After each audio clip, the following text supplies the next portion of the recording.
All right, I'm going to record us going through this practice test. It's not even really a test. It's more of kind of a quiz that covers most of the chapter. It's not entirely comprehensive. There's some stuff that we did that isn't on this quiz. But if you can do everything on here, you should do pretty well when we test this next week. All right, so let's get started. Mary Lou is buying a new car in Brandon, Manitoba. The car costs $23,022, and she would also like to buy an extended warranty, a security package, and she, of course, is going to have it delivered, and then she has to pay freight. There's an air conditioning tax, and then, of course, she has to pay for GST and PST. So how much will Mary Lou pay in total? So the way to do this question is to add all those numbers up and then put the tax on them. So let's do that. I'm going to get out my calculator here. There we go. Let me erase what's on there already. And okay, so what's the car cost again? $23,022. And then we're going to add $1,259, add $1,200, add $600, add $500, add $100, and then get a total. So my total here, and if I was doing this on the test and it wasn't multiple choice especially, I would want to show my work in case I goofed up a small part of it. I could still get part marks. So my add, I was just going to say, this is only before tax. My total price is $26,681. So 26, oops, that's supposed to be a comma, not a dot. I'll just leave a space. 26, and now I've forgotten what it was again. 681. Okay, so that's the total before tax.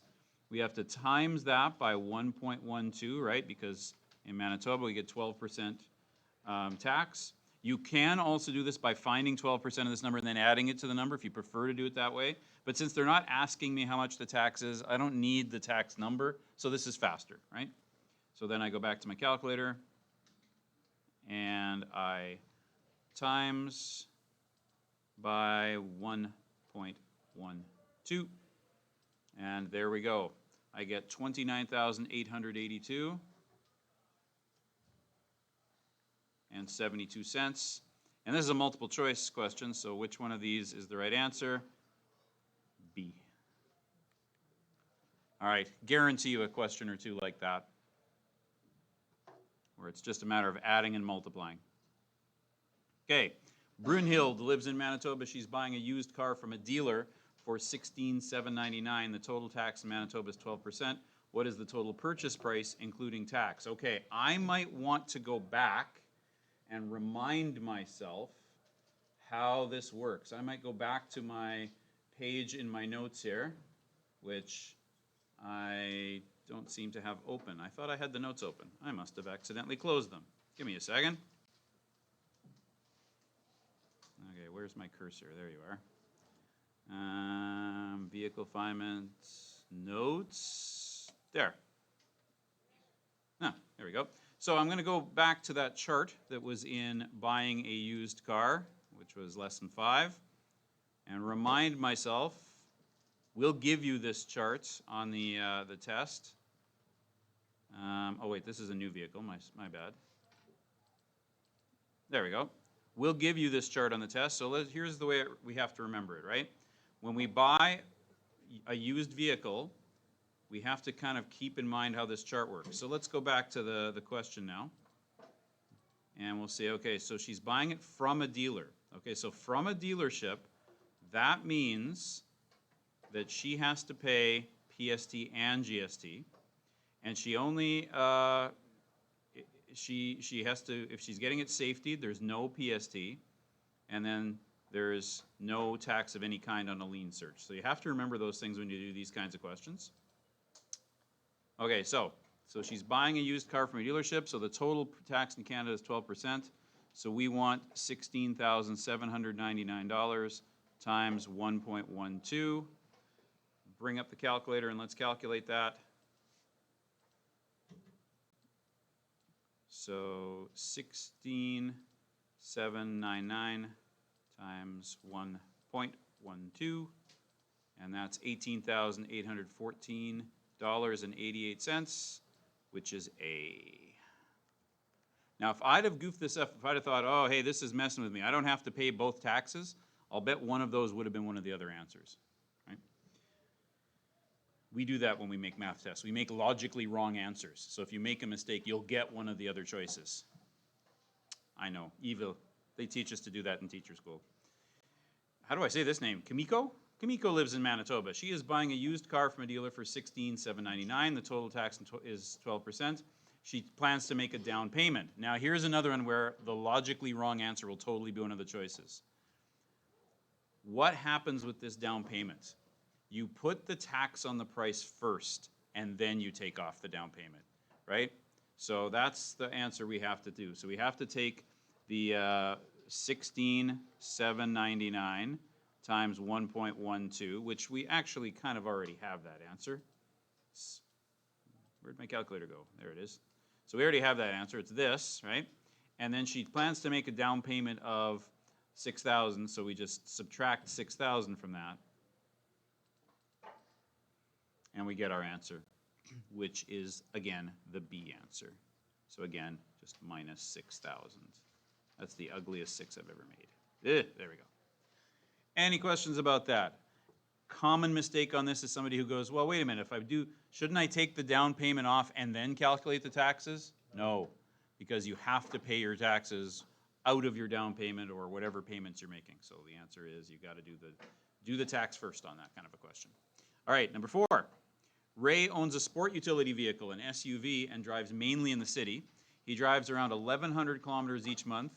The SUV consumes 12 liters per 100 kilometers. How much fuel does he consume each year? Okay, so there's more than one way to do this. I might calculate how many kilometers he does each year, first of all. Let's assume there's 12 months in a year. So that's 1,100 times 12. And if you want your calculator to help you with that, I think I could probably do that in my head. 11 times 12 is 132, so it's 132 with 2 zeros. Am I right about that? 12 times 1100. Yep, 132 with 2 zeros. So that's the total number of kilometers that he drives. But remember that this formula is in kilometers, or sorry, is in liters per 100 kilometers. So you have to divide this number by 100. So that'd be 132 kilometers. Notice I'm leaving a space there because this is a unit. It's not a continuation of that number. And then I'm going to times that by 12 liters per every 100 kilometers. And then that unit cancels that unit because one's on the top, one's on the bottom. That's always how I know that I'm doing the calculation right. I follow the units and go, oh, are the units working out to what I need? And they should have taught you that. Sometimes you learn more about doing math in your science courses than you do in your math courses. So that's something I picked up in my science courses. It's like, am I doing this formula right? Well, put the units in and see if they work out to what you're supposed to have your units in. And in this case, I'm supposed to get liters, and I do. So I need to go 132 times 12. That I can't do in my head. So 132 times, maybe I should just use the mouse here, 12 is 1584, and that is C. Any questions on how I got that one? I did mine a bit differently. There is nothing wrong with doing it differently. You could have figured out how much fuel you use in 1 month and then times by 12. Yeah, I did 11,000 times 12, which equals the number, then times that by 12, and then do the That number you got and divide it by 100. perfectly acceptable strategy. Nicely done. What did you do? 1100 divided by 100, and then I did 11 times 12 liters, and then Yeah. I did that number times by 12 months. Perfect. And that's, yeah, the microphone won't pick you up from there, but what the person here in class is telling me is that they did it by figuring out how many liters you use each month and then times it by 12. Perfectly fine way to do it. Okay, any other questions about that one? Number 5, Michael is a traveling sales agent. He pays his own costs. In other words, the company he works for doesn't pay his travel costs. He owns a sedan and drives mainly on the highway. He drives $5,000 each month. The sedan consumes 8 liters per 100 kilometers. How much fuel does he use each year? So once again, it's 5,000 each month. I'll do it this way. I'm going to times it by 12 to get the amount of kilometers per year. So So that's 60 and then 3 zeros, so 60,000 kilometers per year. And then I need to make that into 100 kilometers. So that's going to be, he uses 8.0 liters per 100 kilometers. And if I take this number here and I divide it by 100, that would be 6,000 100 kilometers. So the 100 kilometers cancels, and I get 8 times 600, which I don't need a calculator for this one. That's a 48 with 2 zeros. So the right answer is A. Okay, so there's number 5. Number 6. George is a builder in Calgary, Alberta. He is trying to decide whether to lease or buy a new truck. The total purchase price is $26,514.05. He has $4,000 for a down payment. So the buying option, the loan for the purchase price, including taxes, must be repaid in 48 months for payments of $495.22. Taxes are already in that number, so I don't have to put taxes on it. So the total cost is the down payment. They're even giving me a formula here. Total cost is down payment plus 48 of those monthly payments. So that would be $4,000, which is the down payment, plus 48 times the $495.22. And that's going to, let's see, let's get that as a number here. So 3, plus 48 times 495.22. Boom. So that's going to cost a grand total of $27,770. And I've already lost the number. 56 cents? Is that what I saw? 56 cents. Okay. So, and 56 cents. So that's how much the vehicle costs him if he buys it. Now, if he leases it and then buys it at the end of the lease, he has to make 48 payments of $197.73 plus taxes, but it's only a 5% tax. So in other words, it's only GST. They're not putting PST on this lease payment for some reason. So it's $197.73 times 1.05. So I need that number.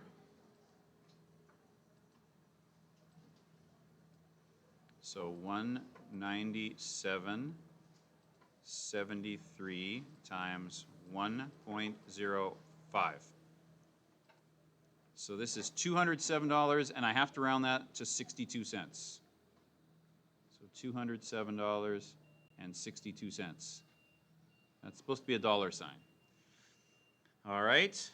So now the cost to lease this vehicle is the down payment. Now it doesn't say that there was a down payment, does it? Oh no, I guess we assume it's the $4,000. It's the same down payment for both of them, since this instruction is in both of them. So it's the down payment plus 48 of these payments that I just calculated. Okay, so let's use our calculator smartly here. I already have that number on the screen, so I don't have to repunch it. Oh, actually, I kind of do have to repunch it, because again, this is money.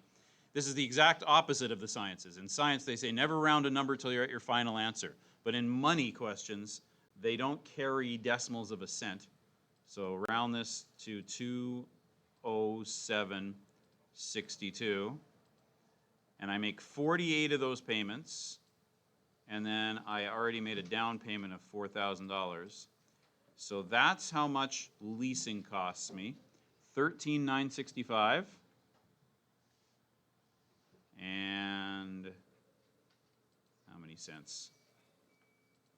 And 76 cents.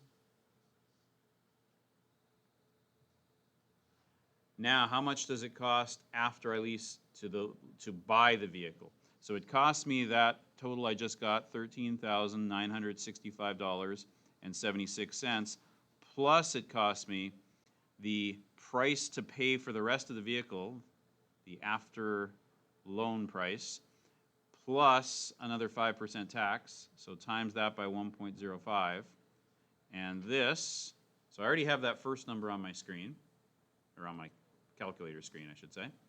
So I add 17,000, 1, 2, 3, times 1.05. Now, usually, leasing to own, the monthly payments are smaller, but you usually end up paying more for the vehicle. Let's see if that turns out to be true in this case. 31, yeah, by a fair amount. So 31,815, 31,815 and 76 cents. Oops. And 76 cents. So that's the cost to lease then buy. Oh, did I write that down wrong? Let's see. No, 31,815.76. And that's the lease to buy cost, and that's how much if I'd have just bought it in the first place. So again, what's the advantage? Again, this test is all about numbers. It doesn't ask any kind of interpretive questions. I guarantee you on the test will ask you at least a couple things that ask for some opinion. And what's your opinion? If this is cheaper, or sorry, if this, I said that backwards. If this is more money, is more expensive than this, why would anybody lease to buy? What is the advantage of leasing to buy? Well, there's a couple of advantages, but one of them is, notice that the monthly payments here were $207.62, whereas the monthly payments on this one were like $500. Now, of course, if at the end of the leasing period, this person hadn't saved up enough to buy this vehicle outright, they'd still be spending more money than this even, because they'd have to pay to finance this $17,000. So on top of the taxes, you'd also have interest. You'd be making payments, right? But of course, there is one other advantage. What's the other big advantage to leasing in a case like this? Well, what if at the end of the lease, the guy decides, you know what, this truck doesn't suit my needs anymore? Well, then he's not stuck with it. He just gives it back, and there you go. He wasn't making payments this big for, what was it, 4 years? And he's not stuck with a vehicle that doesn't suit his needs, he doesn't want anymore. True, he doesn't have any equity in it, but let's face it, vehicles depreciate. They don't give you a whole lot of equity anyway, right? Buying a vehicle is almost never an investment. There is one other advantage to leasing, of course. He is buying this for his, well, he's a builder, so he's buying this new truck for his business. And what's the other big advantage for people who have businesses and they rent their vehicles? That is right. That counts as a business expense, having to pay to lease a vehicle for his tax purposes. Whereas if he was buying it, you don't get that much of a break on your taxes. So there are probably several reasons why for this situation, leasing might be a better option, even though overall it's more expensive. In the long run, it's pretty much always more expensive. But now, if you rent something out under your business, though, and you lose the business, do you lose the truck as well? That is an excellent question. The question, I'm sure the microphone didn't pick it up, is what if your business fails and you end up having to de-incorporate your business and dissolve your business for financial reasons? Does that mean you lose the vehicle? Well, you don't actually lose the vehicle until you stop making your payments. Then the bank will come and take it back. All right, but you'd have to write it out under. But yeah, if in the middle of a tax year, something that you were going to use as a tax shelter or a tax break, suddenly that business isn't there anymore, then it's just like any other thing that you're buying. You pay regular taxes on it, and you wouldn't be able to use it as a tax write-off. Another example of stuff like that is if your parents were planning on, since you live at home and you're going to university next year, I'm talking to a class of grade 12s, if you're still living at home, of course, they claim you as dependents, and they get to claim your tuition. Even if you paid for it yourself, let them claim it. You probably don't make enough money that you need a deduction on your income tax, but your parents can use it. Having said that, if they claim that you're a dependent and they're paying your tuition, and that's an income tax deduction for them, and you end up dropping out because your grades aren't high enough or whatever, then the government will come back looking for their money. They will reassess you, and the word for it, it's actually audit. Your taxes will be audited. It's like, you made a deduction for income taxes last year on a student that lives in your home who was going to university, but we found out that they dropped out, so you owe us some money. I think the same thing would be true for this truck, right? If you claimed it for a year and then the government found out, wait a minute, your business didn't make it that year, I think they'd want some money back. That would be my guess anyway. I'm not a tax lawyer, but that sounds like that's the way it would work. All right, any other questions about these? These are nice, what's the word here? Representative type questions of what you'll see on the test. I won't give you more than a few multiple choice. Most of the time I want you to write out your answers. All right, I'll end the video here. So hopefully that was helpful for the people who missed class today. Thanks for watching.